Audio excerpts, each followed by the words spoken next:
Generation X. In general terms, those born between 1965 and 1980. Latchkey kids. Independent. Existentialism. Modern philosophy focusing on personal experience, human ability, and responsibility in an otherwise meaningless universe. We're the cause. This is the effect. We're the Gen Existentialists.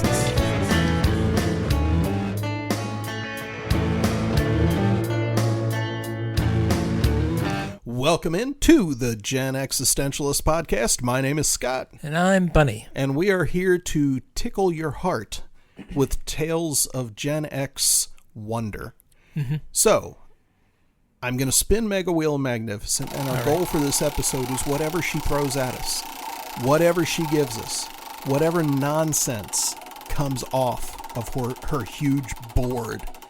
That's what we're going to talk about. We're going to do our best not to spin again. This will be the theme of the episode. This is what we will deal with. All right. Are you ready? Oh, yeah. The question is, how connected are you, Bunny, feeling to the world? I feel like the world has its hooks in me, and I wish it would just let go. So it's like a scene from Hellraiser. Yeah, basically. Jesus wept and all that jazz. I'm not sure I really want to ask this question, but I will. Mm-hmm. Can you elaborate? Because the imagery that you have conjured here is disturbing, and yet I can't help but ask for more. You know, I'd like to say the older I've gotten, the more thoughtful I've become, but I've always been pretty thoughtful. Yeah. Contemplative, even. Contemplative, perhaps, but thoughtful in the, emotional sense. The pondering sort. Yeah. I feel like the world anymore, this is a landscape for theater kids. This isn't a landscape for normal people anymore. It's a landscape for road warriors. Well, not even that yet. I'll take that. But, it's this constant public virtue signaling and this constant public decrying of things and worrying about stuff, and the great empathy I have for something that's happening a million miles away that I have no experience with, and I'm going to bend my entire week around it, and post about it incessantly. The connectedness is miserable. I mean, it gives people a false sense of personality, and I hate that about it. I think we need to get you on some different websites and different news agencies. Yeah, the funny thing is, we're talking about Facebook, we're talking about Instagram, we're talking about TikTok, we're talking about all the biggies. Yeah, we need to get you off those and just like doing more fun stuff. Oh, because okay. Here's the thing. What do you think about the connectedness of the world then? How connected am I feeling to the world? Mm-hmm. I feel very connected. I feel very disgruntled. I feel very disturbed. I feel as if our overall empathy as a species is suffering. And I think a lot of it is due to some of the things that you pointed out. That there is such a glut of noise. Mm-hmm. And if all you do is doom scroll, if all you do is listen to the noise, yeah, you could feel like you've got hooks in you and you're being pulled apart. You're being drawn and quartered by the world. When in reality, there are some bad things happening. There are also some great things. It's the world like it's always been, except everybody's got a voice and everybody feels the need to scream into the void. And I hate that. It's also the cult of the amateur. I hate that. It's really easy for everybody to put out an album and everybody to do a podcast. Uh-oh. It's the technology. I feel is there, seen. and it allows this. And so digging through and finding actual subject matter experts, digging through and finding people that actually know the reality of a situation can be incredibly difficult. And I've kind of started to try to tune out. And it's difficult for me because my band just put out an EP. We're trying to get out there and play and do stuff. So we have to be engaged and we have to be involved. And I really hate that word engaged because it's a very business word now. That's the problem with all this, though. I mean, we put this podcast out. I have to be engaged. I have to put it out at places. The thing is, I want to be connected to friends, to people I care about. And let me tell you, 98% of my friends are nothing but digital names on a screen and thumbs ups and little thought bubbles that pop before they get to your heart or your mind. Yeah. And that's disappointing to me. It's like I have all the connectedness in the world. I can talk to friends from high school and elementary school and college and when I worked in film, but nobody talks anymore. The only stuff I see on my internet, like 90% of the stuff that comes across my screen is other agencies' opinions, boards and advertisements for things I couldn't care less about. The people I really care about, I never even see their updates.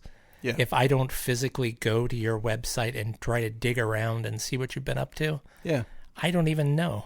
Well, that's like, okay, my personal Facebook, for example, I don't see every Monday when the Gen Existentialist, when the Gen Expanse podcasting network posts about our new episodes going neither up. do I, and I run the board. Yeah, I mean, we're the hosts of the show, and Facebook doesn't think, or the algorithm doesn't think that we should see this.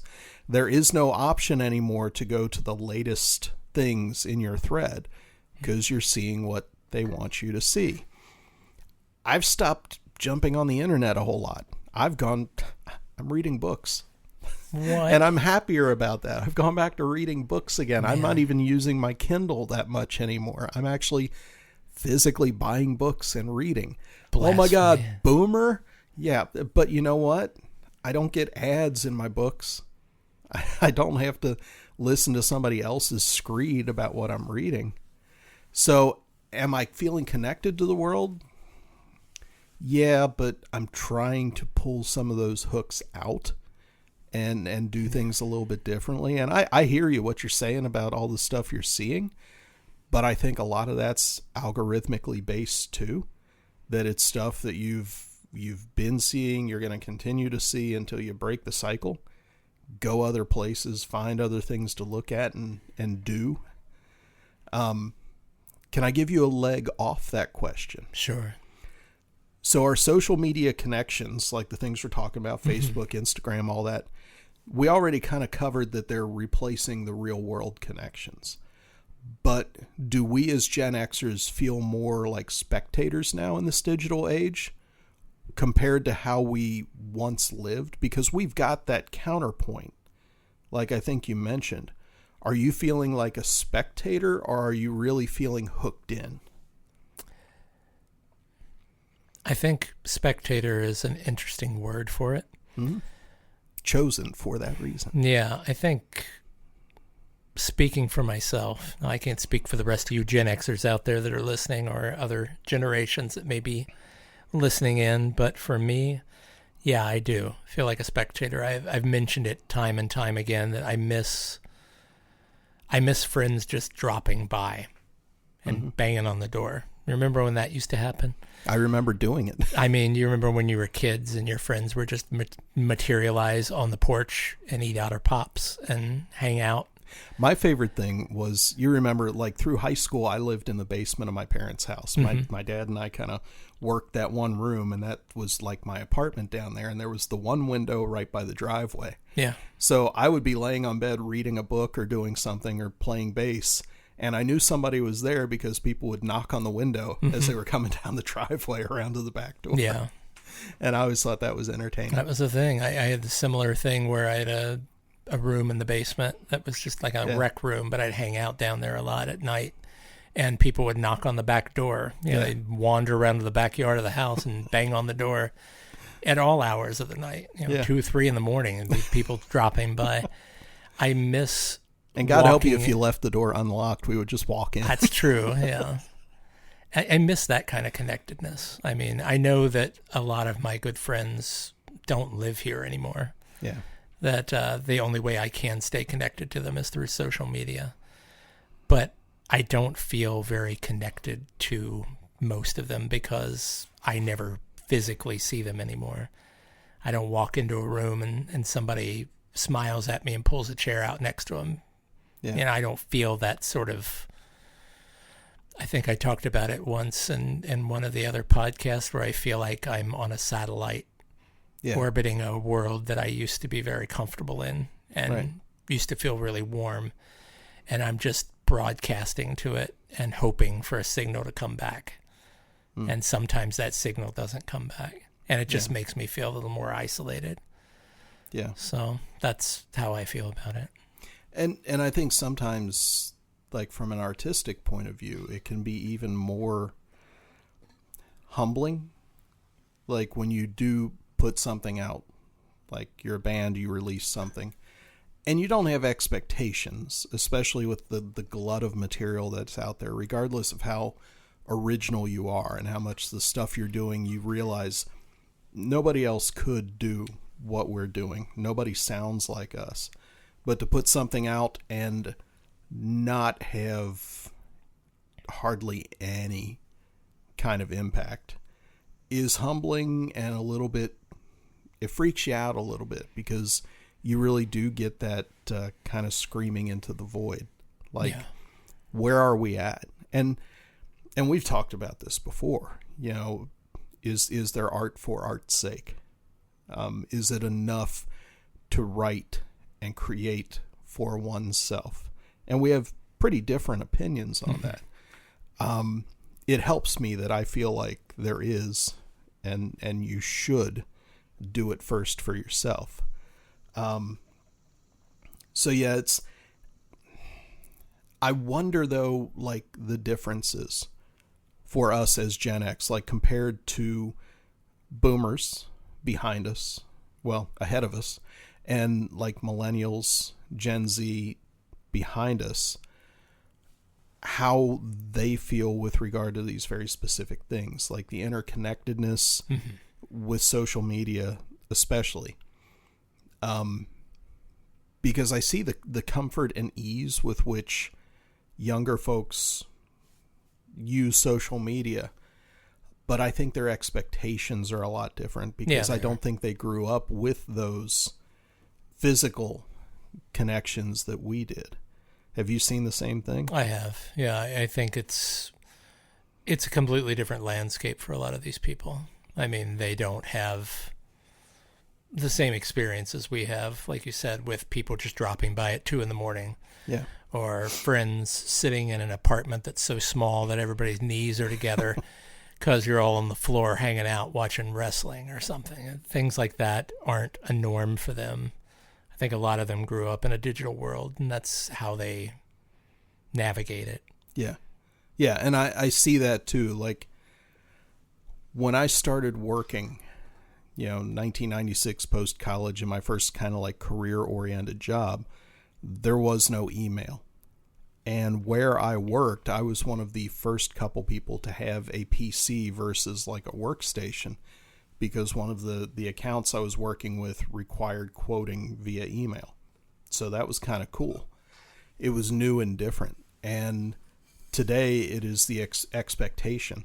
Like, you don't go to your boss's office to talk about something. Or it's very atypical to do so. You send an email. And it's not for the reasons that we used to do things like that, which were date and timestamp. Like, we discussed this. It's documentation now. Yeah, everything it's just has to be documented. It's literally just, this is the way we work. And I don't think I expected that. I work with a lot of clients that they don't even read email. They want everything texted to them. Younger clients. So it's completely shifted even out of email. Yeah, I mean, you have to be on 24/7, basically, whenever they're available and they want to talk, that's when they want to talk. Yeah. And if you don't reply right away, they get offended or weirded out. That's amazing to me. It's exhausting for an old person like me, I guess, that I would much rather, this is a situation where I'd much rather just meet in person if possible, or on Zoom even, or whatever, and just see the person and talk to them. Right. Whereas they're more interested in just input, output, boom, boom. Yeah. That's what they want. So is it effective? Or do you find that a lot of things end up falling through the cracks? For certain tasks, it's very effective. For others, for creative tasks, I think it's lousy. Yeah. Because you miss the nuance. Well, there's no brainstorming in text. Right. There's just people talk. It's the ultimate form of talking at someone, not with someone. Sure. So. And a lot of stuff gets missed. Sure. Yeah. So those connections then, should we try to change them? Should we make an effort to, like for your part in that business, make an effort to say, hey, call me. Sure. Let's talk about this, or let's do a Zoom. Or if you're at work, literally take the walk to your boss's office to talk instead of doing it. And the old cliche, you can't bring the mountain to Muhammad. Well, you can. If you got a big bulldozer and a dump truck, that's you can right. do it. I mean, the world is changing, and we're not. But we can. We can, but how much more effort do you want to invest in it, or do you want to just drift in the pocket that you're currently sitting in? Well, while I am whoring myself out at my job, which is, we've talked about that before. What? If you work any kind of job, you're pimping yourself out, and basically you're selling your skills and your time for pay. It's the same thing. You're not a sex worker, but I'm a high-priced hooker, baby. During the time I'm there earning my pay, why not? Why not try to be an agent of change to make things better? Continual improvement. ISO. Go ISO. That's just my take. I don't know. All right. Does staying informed, I guess, make us feel more connected or just exhausted? So going back to the hooks in you, not to quote the Iron Maiden song for all you fans out there, the hooks, they are connections, not necessarily good ones. No. Are they helpful in any way, or do they just lead to exhaustion? Because, and I'm going back to the concept of doom scrolling and things like that, the negatives of all that. Can it be helpful? I had a good mutual friend. This is a woman that my wife worked with and was friends with ages ago. I found out she has a Substack, and she does writings twice a week. Mm-hmm. And I want to just take her and give her a big old kiss, because she wrote an amazing Substack just last week all about, here's 10 rules that everybody our age and younger need to sort of get a grip with. Okay. And one of them was, nobody cares about your opinion. And number 2 was, What? You can't change anything. And that's just the way it was. And I'm like, that is how I feel about a lot of this. You talk about being an agent of change and all that. Yeah. That's fine. That's how I also feel about being informed too. Mm. It's like, here are things I care about. I care about my close friends and my family. I care about my local community and my country because I live in it. Everything else, I may feel some empathy for, I may feel some sympathy for, I may feel some revulsion for, but I can't change any of that. I can't make an impact on what goes on half a world away or in the next neighborhood or whatever. I can't vote my way in and out of anything. We've all talked about this a million times. That takes a lot of money. Sure. The stuff that I really want to hear about and I want to care about, I feel like the algorithm doesn't afford me that luxury of being able to tune in and say, oh, I got a friend in Arizona. I'd really like to see what she's up to. I have to dig for it. It isn't just on my feed like it used to be. Right. But I can hear all about what's happening in Azerbaijan or blah, blah, blah. Or I can hear about what Trump did this week or what Biden did back in the day or what the Democrats are doing tomorrow. Yeah, I don't give two shits about this stuff. None of this stuff is within my power, and I don't care. So quit reading that stuff and keep searching. Why for don't the I things just you turn like. off the internet and just sit in a closet and stare at the wall? Start reading books. I've read books. I've got plenty of books. No, I mean, but the thing is, that is being an agent of That's- change. If the stuff that you are seeing isn't what you want, start searching for the stuff that you do and get that. And that's what I mean by being an agent of change. I'm not saying go out, grab a shotgun and start that's a way to raising change streets. things too. It is, but it's but it's not effective. Not advised. It goes back to something we talked about before many times. To me, being an agent of change is living the life that you believe is correct and right. And that for me might be going and speaking to someone directly. But the question was, does this connectedness of the world make you feel more informed or just more exhausted? Oh, exhausted. Exactly. Yeah, and that's why I've kind of started to mean. disconnect from it and go back to, instead of doom scrolling, I'm going to read a couple chapters every night. Mm-hmm. I'm going to work my way through Nuclear War by Annie Jacobson because it's a really good book. Things like, for anybody wondering, that's what I'm currently reading, by the way. The things I care about are my friends. Yeah. And I want to connect with them. I want to know they're doing well. And if they're not doing well, I want to know what I can do to help. And I feel like I want them to just get better so they don't bring me down. Yeah. The only way I can feel connected with them anymore or get connected with them is through things like social media and that, because Lord knows nobody picks up their phone anymore. Nobody responds to you letters anymore. This phone is not for phone calls. It's not. It's for taking pictures of my dick. Well, I'm sending them to random people. Oh no. No, I'm just joking. I don't do that. Too much information. Yeah, I know. I mean, what do you do with the phone anymore? You take it into the toilet and read. It's a pastime. Exactly. You play games on it. You take photos with it. Or you have a random question and you look up an answer. Exactly. Or you look up sports scores. I spend more time talking to AI than I do talking to... Your AI addiction is just kind of... That's the situation where I've decided to just go limp and ride the wave. I'm bemused by it. Yeah, it's a thing where... Look, we always talk about baking a cake. The cake's made, baby. You're not going to get the eggs out of that cake. You're not going to get the milk. You're not going to squeeze that cake, get the milk out that you put into it. The cake has been made. The die has been cast. Pandora's box is open. And you aren't putting it back in. So the best thing to do is to figure out how to use that tool as opposed to be used by it. So...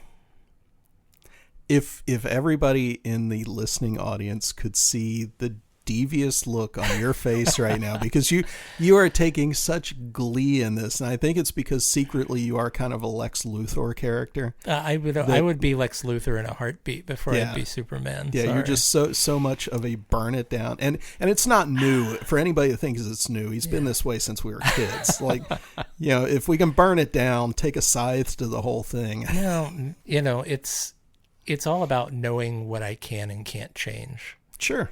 Yeah. And this is something we just discussed this before the podcast, how your job is having you take online courses about how to use your all's AI. Mm-hmm. My wife's place is doing the same thing. She works for a law firm.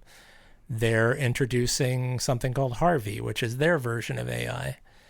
Every job, I venture to say anybody out there that's working a job that doesn't require physical labor is as probably an AI component. Is probably being groomed or is using AI right now. Yeah. And generations younger than us are definitely being corralled into that world.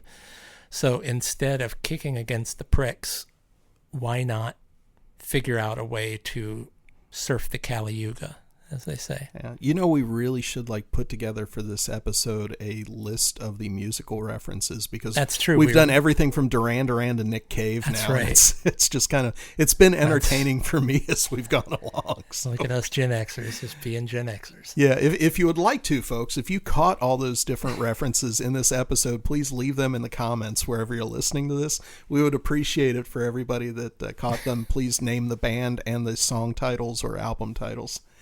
And with that, I think we'll wrap up on this topic. Anything final to add? No, I think connection, feeling connected to the world, is something I need a little bit less of in my life. I agree. You want to disconnect myself, pull my brainstem out, and unplug myself. Just like Sub-Zero. That was another musical reference, by the way, for anybody that got it. Until next time, we have been the Gen Existentialists. My name is Scott. And I'm Bunny. Have a good one.